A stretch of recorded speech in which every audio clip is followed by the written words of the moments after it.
Hello students, आज हम BCom second year के banking and business economics group के second paper banking law and practice की third unit का फर्स्ट चैप्टर डिस्कस करेंगे। नेगोशिएबल इंस्ट्रूमेंट्स, विनिमय साध्य विलेख। नेगोशिएबल इंस्ट्रूमेंट्स क्या होते हैं, एसेंशियल एलिमेंट्स क्या हैं इसके बारे में हम डिस्कस करेंगे। विनिमय साध्य विलेख अधिनियम 1881, नेगोशिएबल इंस्ट्रूमेंट्स एक्ट 1881। ये एक्ट क्या है कि बिजनेस ट्रांजैक्शंस में अपने धन का हस्तांतरण करने के लिए और पेमेंट्स करने के लिए, ओके, तो कई तरह के डॉक्यूमेंट्स यूज किए जाते हैं as a substitute of money. व्यवसाय में पेमेंट करने के लिए मुद्रा की बजाय डॉक्यूमेंट्स यूज किए जाते हैं, प्रपत्र यूज किए जाते हैं धन का हस्तांतरण करने के लिए, for the transfer of money. ये कौन से डॉक्यूमेंट्स हैं?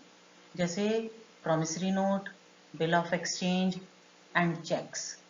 प्रतिज्ञा पत्र, विनिमय बिल और चेक, इनके माध्यम से हम पेमेंट्स करते हैं। या तो कैश में पेमेंट किया जाए या इन डॉक्यूमेंट्स के माध्यम से भी पेमेंट किया जाता है as a substitute of money. इनके माध्यम से भी पेमेंट करने, इनके माध्यम से पेमेंट्स को पॉपुलर करने के लिए लोगों में इन डॉक्यूमेंट्स में लोगों का विश्वास उत्पन्न करने के लिए, इन डॉक्यूमेंट्स को वैलिडिटी प्रदान करने के लिए 1881 में नेगोशिएबल इंस्ट्रूमेंट एक्ट पारित किया गया और भारत में ये मार्च 1882 से लागू हुआ है। इसमें 147 धाराएं हैं, सेक्शंस हैं और इसका कई बार इसमें अमेंडमेंट किए गए हैं। जैसे 1988 में हुआ, 1989 में किया, 2002 और रिसेंटली 2015 में इसमें अमेंडमेंट किया गया है। तो और ये पूरे भारत में लागू है। ये विनिमय साध्य विलेख क्या है, किसे विनिमय साध्य विलेख कहते हैं? तो नेगोशिएबल इंस्ट्रूमेंट एक्ट 1881 के सेक्शन 13 के अनुसार a negotiable instrument means promissory note, bill of exchange and cheque either payable to order or bearer. Negotiable instrument act 1881 में विनिमय साध्य विलेखों की परिभाषा दी गई है और सिर्फ ये बताया है कि प्रतिज्ञा पत्र, विनिमय बिल और चेक नेगोशिएबल इंस्ट्रूमेंट्स हैं जो कि या तो आदेशित होंगे या बियरर होंगे। ये इंस्ट्रूमेंट्स के वाहक को दे या बियरर होने का मतलब क्या है कि यदि इस इंस्ट्रूमेंट पर जिस व्यक्ति को पेमेंट करना है, जिसे हम पेई कहते हैं, जिस व्यक्ति को इस इंस्ट्रूमेंट में लिखी हुई राशि को प्राप्त करना है, यदि उसका नाम नहीं लिखा जाता है तो ये बियरर इंस्ट्रूमेंट कहलाएगा। और यदि एक सर्टेन पर्सन का नाम लिख दिया जाता है कि पे टू मिस्टर ए और मिस्टर बी और मिस्टर सी, सर्टेन पर्सन का अगर नाम लिखा हुआ है तो फिर ये ऑर्डर इंस्ट्रूमेंट कहलाता है। तो ये जो नेगोशिएबल इंस्ट्रूमेंट्स हैं इनको डिफाइन करने के लिए एनआई एक्ट 13 में केवल इनके नाम बताए गए हैं कि ये इंस्ट्रूमेंट्स नेगोशिएबल इंस्ट्रूमेंट्स हैं और या तो इनको इशू करते समय ये बियरर हो सकते हैं, किसी का भी नाम ना लिखा जाए कि किसके पक्ष में इनको जारी किया जा रहा है, या यदि आप उस पेई का नाम लिख देते हैं इंस्ट्रूमेंट पर तो ये ऑर्डर इंस्ट्रूमेंट्स कहलाते हैं। भारतीय करेंसी अधिनियम के सेक्शन 21 के अनुसार currency notes are promissory note but not a negotiable instruments. Currency note विनिमय साध्य विलेख नहीं है, हालांकि ये प्रतिज्ञा पत्र हैं। आरबीआई के गवर्नर के द्वारा इसमें प्रॉमिस किया जाता है अंकित मूल्य का भुगतान करने के लिए। विनिमय साध्य विलेखों का मतलब क्या है? विनिमय साध्य से मतलब होता है ट्रांसफरेबल, और विलेख का मतलब होता है डॉक्यूमेंट। इंस्ट्रूमेंट्स का मतलब होता है डॉक्यूमेंट या कोई विलेख, कोई प्रपत्र विनिमय साध्य विलेख कहलाता है। नेगोशिएबिलिटी क्या है? इनको विनिमय साध्य विलेख क्यों कहते हैं कि हस्तांतरण का सामान्य नियम ये है कि हम अपने से बेहतर अधिकार दूसरे को ट्रांसफर नहीं कर सकते। यदि कोई चीज हमने चोरी से प्राप्त की है और हमने दूसरे व्यक्ति को उसको ट्रांसफर कर दिया, तो जिसने इसे रिसीव किया है वो भी चोर कहलाएगा, राइट? बट यदि आप इन 3 इंस्ट्रूमेंट्स के माध्यम से पेमेंट करते हैं, प्रॉमिसरी नोट, विनिमय बिल और चेक, तो जिस व्यक्ति ने इन्हें प्राप्त किया है, जिसे हम धारक कहेंगे, जब वो इसको एक्सेप्ट कर लेगा, यदि उसने गुड फेथ में और किसी कंसिडरेशन के बदले में यदि इसको एक्सेप्ट किया है, तो जिस व्यक्ति ने इसे दिया था उसके अधिकार डिफेक्टिव था, फुल ऑफ डिफेक्ट था, उसने चोरी से ये इंस्ट्रूमेंट्स प्राप्त किए थे। लेकिन जिसके पक्ष में इसको ट्रांसफर किया गया है, that is known as holder. उसके पक्ष में, जिसके पक्ष में इसको ट्रांसफर किया है, उसने यदि किसी वैलिड कंसिडरेशन के बदले में और गुड फेथ में इसको एक्सेप्ट किया है, तो उस होल्डर का इस इंस्ट्रूमेंट पर बेटर राइट होगा। वो इस इंस्ट्रूमेंट में जो अमाउंट लिखा हुआ है उसको प्राप्त करने के लिए कोर्ट केस भी कर सकता है अपने नाम से, और इस अमाउंट को प्राप्त करने का उसे अधिकार होगा। इसे विनिमय साध्यता कहते हैं। अपने से बेहतर अधिकार दूसरे को ट्रांसफर करना इज नोन एज नेगोशिएबिलिटी।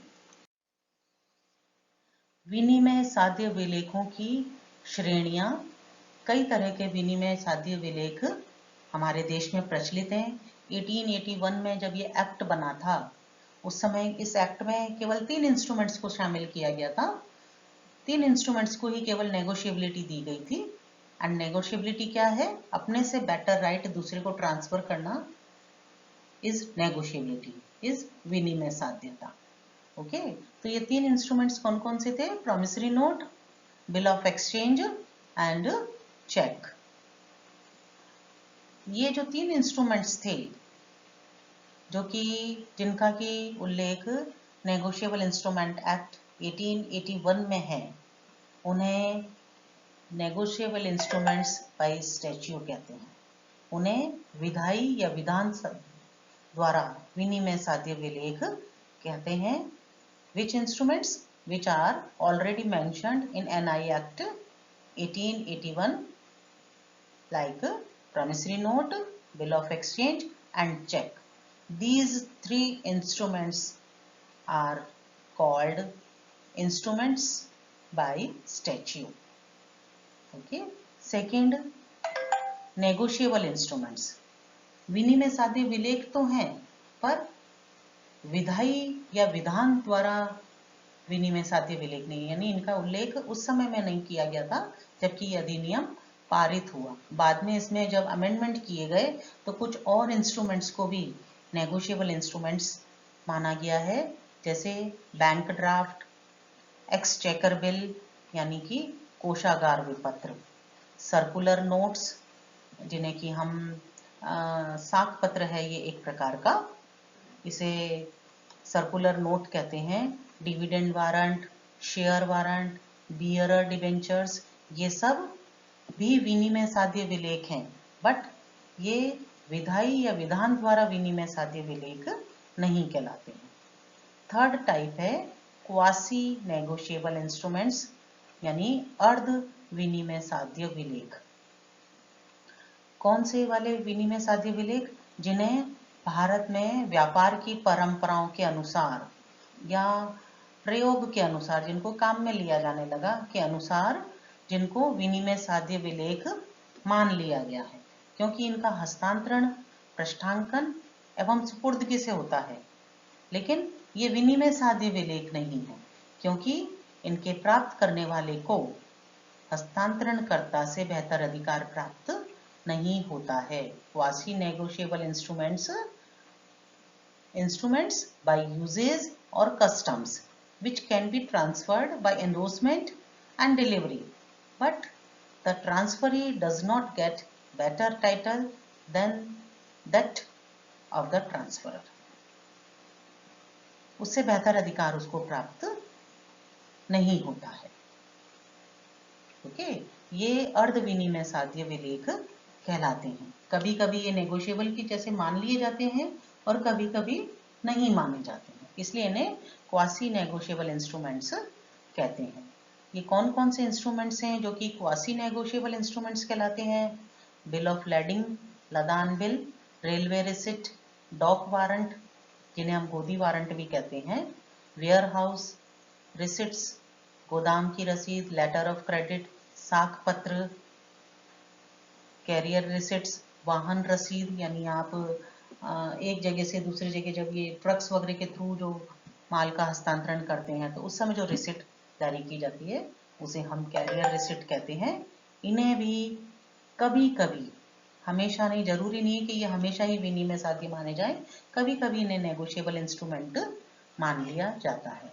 तो 3 कैटेगरीज हैं, एक तो विधान के द्वारा विनिमय साध्य विलेख, एक विलेख में अमेंडमेंट करके जिनको जोड़ा गया वो नेगोशिएबल इंस्ट्रूमेंट्स, और ऐसे इंस्ट्रूमेंट्स जो कि व्यापार की परंपराओं के अनुसार जिन्हें कभी कभी विनिमय साध्य या नेगोशिएबल इंस्ट्रूमेंट्स मान लिया जाता है। नेगोशिएबल इंस्ट्रूमेंट्स की विशेषताएं क्या हैं, फीचर्स क्या हैं, एलिमेंट्स क्या हैं? फर्स्ट क्या है? It is a written document. यह एक लिखित प्रपत्र होता है। विनिमय साध्य विलेखों की पहली विशेषता क्या है कि इट मस्ट बी रिटन, ये लिखित होना चाहिए। If it is payable to bearer, transferable merely by delivery only, whereas payable to order is transferable by endorsement and delivery. दूसरी विशेषता क्या है विनिमय साध्य विलेखों की, कि जैसा कि इसकी डेफिनेशन में भी लिखा हुआ था कि दे में बी बियरर और दे में बी ऑर्डर। यदि बियरर हैं, बियरर कौन से इंस्ट्रूमेंट्स? जिनमें कि पेई का नाम नहीं लिखा हुआ है, उनको बियरर इंस्ट्रूमेंट्स कहते हैं। तो अगर ये promissory note, bill of exchange और चेक बियरर इंस्ट्रूमेंट है तो आप सिर्फ नेक्स्ट पर्सन जो है आप उसको केवल हैंड ओवर कर दीजिए, उसको सुपुर्दगी दे दीजिए, उसको डिलीवरी दे दीजिए। He will become holder and holder in due course, वो यथाविधि धारक बन जाएगा। और उसका मतलब क्या होगा कि जिस व्यक्ति को आपने ये इंस्ट्रूमेंट हैंड ओवर किया वो अब इस इंस्ट्रूमेंट में लिखी हुई राशि को प्राप्त करने के लिए अधिकारी है, और इस अमाउंट को प्राप्त करने के लिए वो कोर्ट केस भी कर सकता है, आपके ऊपर वाद भी प्रस्तुत कर सकता है। और यदि ये ऑर्डर इंस्ट्रूमेंट है, मीन्स पेई का नाम लिख दिया है आपने उस इंस्ट्रूमेंट में, प्रॉमिसरी नोट में, विनिमय बिल में या चेक में, जिस पर्सन के फेवर में आप इशू कर रहे हैं उसका अगर आपने इंस्ट्रूमेंट पे नाम लिख दिया है एज ए पेई, तो फिर वो ऑर्डर इंस्ट्रूमेंट बन जाता है। और इस ऑर्डर इंस्ट्रूमेंट को अब अगर आप वैलिड ट्रांसफर करना चाहते हैं तो उसके लिए क्या जरूरी है कि फर्स्ट ऑफ ऑल इस इंस्ट्रूमेंट के बैक साइड में for the purpose of transfer आपको सिग्नेचर करना होगा। अगर नेगोशिएबल इंस्ट्रूमेंट के बैक साइड में ट्रांसफर के पर्पज से सिग्नेचर करते हैं तो इसे पृष्ठांकन या एंडोर्समेंट करना कहते हैं। और फर्स्ट एंडोर्समेंट करना होगा, सिग्नेचर करना होगा, देन आप इसके डिलीवरी सामने वाले व्यक्ति को करेंगे, सेकंड पर्सन को करेंगे, तो ये वैलिड ट्रांसफर माना जाएगा और तब इस इंस्ट्रूमेंट को नेगोशिएबिलिटी मिलेगी। The holder of NI negotiable instrument can sue upon it in his own name. विनिमय साध्य विलेख का धारक विलेख में लिखित राशि को प्राप्त करने के लिए अपने स्वयं के नाम से वाद प्रस्तुत कर सकता है। जैसे ही उसे ये इंस्ट्रूमेंट दिया जाता है किसी व्यक्ति के द्वारा, किस लिए? किसी वैलिड कंसिडरेशन के बदले में, किसी वैध प्रतिफल के बदले में, और गुड फेथ में उसने एक्सेप्ट किया हो, और कोई पेमेंट करने के लिए दिया जाता है। लोन्स का पेमेंट वगैरह करना भी इसमें शामिल है। इस पर्पज से अगर ये इंस्ट्रूमेंट किसी सेकंड थर्ड पार्टी के फेवर में ट्रांसफर किया जाता है, तब ये जिस व्यक्ति के फेवर में ट्रांसफर किया गया वो होल्डर बन जाएगा और वो अपने नाम से इसके लिए वाद भी प्रस्तुत कर सकता है। It works in the same manner as money, and like money, it may also be transferable from one person to another. यह विलेख मुद्रा के समान है। जैसा मैंने आपको शुरू में भी बताया था कि मुद्रा के सब्स्टिट्यूट के रूप में ये डॉक्यूमेंट्स को यूज किया जाने लगा for the purpose of payment, भुगतान करने के लिए। इसलिए ये इट्स लाइक अ मनी कि या तो आप स्वयं अपने पास में रख लें और बैंक से इनको एनकैश करवा लें, या अगर आप कोई व्यक्ति आपसे पैसा मांगता है या उसने आपको कोई सर्विस प्रोवाइड की है या कोई माल बेचा है और उसका पेमेंट आपको करना है, तो for the payment purpose of payment आप इसको दूसरे व्यक्ति के फेवर में ट्रांसफर कर सकते हैं। अतः एक व्यक्ति से दूसरे व्यक्ति को हस्तांतरित किए जा सकते हैं। इनको मनी की तरह से पेमेंट के लिए यूज किया जा सकता है। फॉर एग्जाम्पल, मिस्टर ए हैं, उनके फेवर में एक चेक इशू हुआ, उनको एक चेक मिला जो कि 50,000 रुपीज का है, और मिस्टर बी मिस्टर ए को माल की सप्लाई की और ए के द्वारा बी को 50,000 रुपीज का पेमेंट किया जाना है। तो मिस्टर ए दो तरीके से इनका पेमेंट कर सकते हैं, या तो वो 50,000 रुपीज कैश पेमेंट करें, या ये जो चेक मिस्टर ए के फेवर में इशू हुआ था, मिस्टर ए इसे चाहें तो बी के फेवर में ट्रांसफर कर सकते हैं। जब ये बी के फेवर में हस्तांतरित हो जाएगा तो बी विल बिकम होल्डर, तब वो इसका धारक बन जाएगा, और बी इस चेक में लिखी हुई अमाउंट को प्राप्त करने के लिए ए के ऊपर वाद प्रस्तुत कर सकता है। He can sue to receive the money, right. तो इस तरह से ये जो इंस्ट्रूमेंट्स होते हैं, इट्स लाइक अ मनी, ये मुद्रा की तरह से ही होते हैं। बी फर्दर इसको सी के फेवर में ट्रांसफर कर सकता है, सी डी के फेवर में ट्रांसफर कर सकता है, यानी ये ट्रांसफर फ्रीली इनका ट्रांसफर किया जा सकता है। मस्ट बी अनकंडीशनल, ये जो रिटर्न डॉक्यूमेंट्स हैं जिन्हें हम नेगोशिएबल इंस्ट्रूमेंट कहते हैं, प्रॉमिसरी नोट, विनिमय बिल एंड चेक, इसमें जो पेमेंट किया जाता है उस पेमेंट के कंडीशनल नहीं होना चाहिए, यानी कि जो भुगतान है वो शर्त रहित होना चाहिए। वो पेमेंट किसी कंडीशन से रिलेटेड नहीं होना चाहिए। ऐसा नहीं होना चाहिए कि ये अगर आपने ये शर्त पूरी की तो ये 50,000 रुपये आपके होंगे, अदरवाइज नहीं। इस तरह की कंडीशन उस डॉक्यूमेंट में लिखी हुई नहीं होनी चाहिए। यदि पेमेंट किसी कंडीशन से रिलेटेड है, या पेमेंट से रिलेटेड कोई कंडीशन लगा दी गई है उस डॉक्यूमेंट में, तो ये नेगोशिएबल इंस्ट्रूमेंट नहीं माना जाएगा। There must be valid consideration, एक वैधानिक प्रतिफल होना चाहिए। कोई व्यक्ति आपस में जुआ खेल रहे हैं और उस जुए में एक व्यक्ति हार गया, और उस हारी हुई राशि का पेमेंट करने के लिए यदि वो चेक इशू करता है या चेक उसके दूसरे व्यक्ति के फेवर में जारी कर देता है, तो ये क्योंकि वैलिड कंसिडरेशन नहीं है, तो ये चेक के थ्रू पेमेंट हुआ है, बट ये नेगोशिएबल इंस्ट्रूमेंट नहीं माना जाएगा, because consideration is not valid. Should accept in good faith, जो व्यक्ति इसको एज ए पेमेंट एक्सेप्ट कर रहा है इन इंस्ट्रूमेंट्स को, वो गुड फेथ में इसको एक्सेप्ट अगर करता है तो ये नेगोशिएबल इंस्ट्रूमेंट माने जाएंगे। पे मस्ट बी सर्टेन, जिस व्यक्ति को पेमेंट कर रहे हैं इन डॉक्यूमेंट्स के through, that must be certain, वो निश्चित होना चाहिए कि आप किसको पेमेंट कर रहे हैं। अगर ये बियरर इंस्ट्रूमेंट है तब तो कोई भी नाम नहीं लिखा हुआ होगा, तब निश्चित होना जरूरी नहीं है। लेकिन अगर ये ऑर्डर इंस्ट्रूमेंट है तो फिर आपको उसमें नाम लिखना होता है, तब ये पे जो है वो निश्चित होता है। तो ये निश्चित होना चाहिए कि आप किसके पक्ष में इसका हस्तांतरण कर रहे हैं। अमाउंट मस्ट बी सर्टेन, एक निश्चित राशि लिखी भी होनी चाहिए। जैसे कि हम सभी जानते हैं चेक्स वगैरह के बारे में कि उस पर एक अमाउंट, वर्ड एंड फिगर दोनों में लिखा हुआ होना होता है। तो एक सर्टेन अमाउंट लिखा हुआ होना चाहिए, तो ये नेगोशिएबल इंस्ट्रूमेंट माने जाएंगे, अदरवाइज नहीं। स्टैम्प ड्यूली स्टैम्प्ड होने चाहिए, अर्थात स्टैम्प ड्यूटी लगी हुई हो। चेक पर स्टैम्प ड्यूटी का लगा होना जरूरी नहीं है, लेकिन भारतीय कानून के अनुसार कुछ प्रॉमिसरी नोट और विनिमय बिल एक सर्टेन अमाउंट से यदि अधिक राशि के इशू किए जाते हैं तो फिर उन पर स्टैम्प ड्यूटी का पेमेंट करना होता है। तो यदि वो प्रॉमिसरी नोट है या विनिमय बिल है तो उन पर स्टैम्प ड्यूटी लगी हुई होनी चाहिए। Time and date must be certain if not a payable on demand.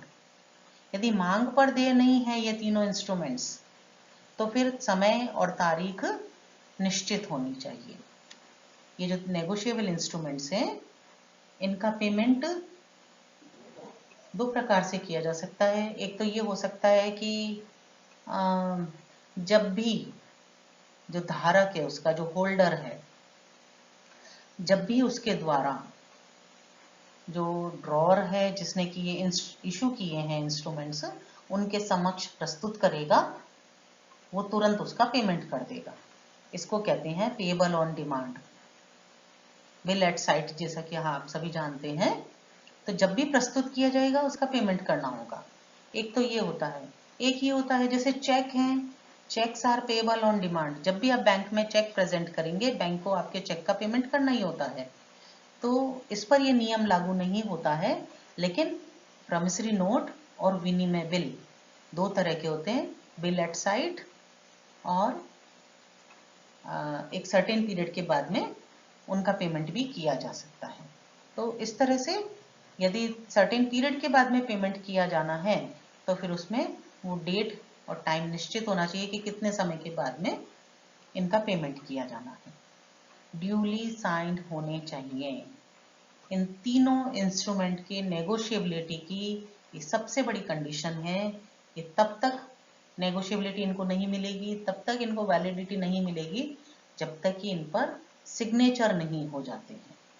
Check issue कर रहे हैं तो जिस व्यक्ति का बैंक में अकाउंट है उसी व्यक्ति के द्वारा ये चेक इशू किया जाना चाहिए। और जब वो चेक इशू करता है तो उसको हम ड्रॉअर कहते हैं, आहर्ता कहते हैं। तो चेक पर जब तक इशू करने वाले व्यक्ति के हस्ताक्षर नहीं होंगे तब तक उस चेक का कोई मतलब नहीं है, उसकी कोई वैलिडिटी नहीं है। तो ये ड्यूली साइंड होना चाहिए। प्रॉमिसरी नोट अगर है, प्रतिज्ञा पत्र है, तो जिसने प्रॉमिसरी नोट इशू किया है उसको हम मेकर कहते हैं, लेखक कहते हैं। उसके सिग्नेचर होने चाहिए तो इसको नेगोशिएबिलिटी मिलेगी, अदरवाइज नहीं। और अगर ये बिल ऑफ एक्सचेंज है, विनिमय बिल है, तो इस पर फर्स्ट सिग्नेचर होने चाहिए ड्रॉअर के, जिसने कि ये विनिमय बिल इशू किया है। और सेकंड सिग्नेचर जिस व्यक्ति को आदेश दिया गया है, second signature as a acceptor, उस व्यक्ति के होने चाहिए जो कि ये एक्सेप्ट करता है कि मैं सर्टेन पीरियड के बाद में इस बिल में लिखी हुई राशि का भुगतान कर दूंगा। तो बिल ऑफ एक्सचेंज है तो उस पर दो सिग्नेचर होने चाहिए, फर्स्ट ड्रॉअर के एंड सेकंड एक्सेप्टर के। प्रॉमिसरी नोट है तो मेकर के सिग्नेचर होने चाहिए, लेखक के सिग्नेचर होने चाहिए। और यदि चेक है तो ड्रॉअर के, आहर्ता के उस पर हस्ताक्षर होने चाहिए, तो ये नेगोशिएबल इंस्ट्रूमेंट कहलाएगा, अदरवाइज नहीं। एंड लास्ट वन इज पेई मे बी मोर देन 2, प्रापक दो से अधिक हो सकती है। चेक में पेई मस्ट बी सर्टेन, जिस व्यक्ति के पक्ष में आप चेक इशू कर रहे हैं वो एक ही व्यक्ति हो सकता है, दो व्यक्तियों के पक्ष में चेक इशू नहीं किया जा सकता। लेकिन प्रॉमिसरी नोट और विनिमय बिल दो या दो से अधिक व्यक्तियों के पक्ष में भी इशू किए जा सकते हैं। तो ये मेन फीचर्स हैं विनिमय साध्य विलेखों के, नेगोशिएबल इंस्ट्रूमेंट्स के। नेक्स्ट टॉपिक जो हमारा होगा, जिसके बारे में हम डिस्कस करेंगे, वो होगा विनिमय साध्यता और हस्तांतरणशीलता में अंतर, डिफरेंस बिटवीन नेगोशिएबिलिटी एंड ट्रांसफरेबिलिटी। इसके बारे में हम डिस्कस करेंगे। Thank you.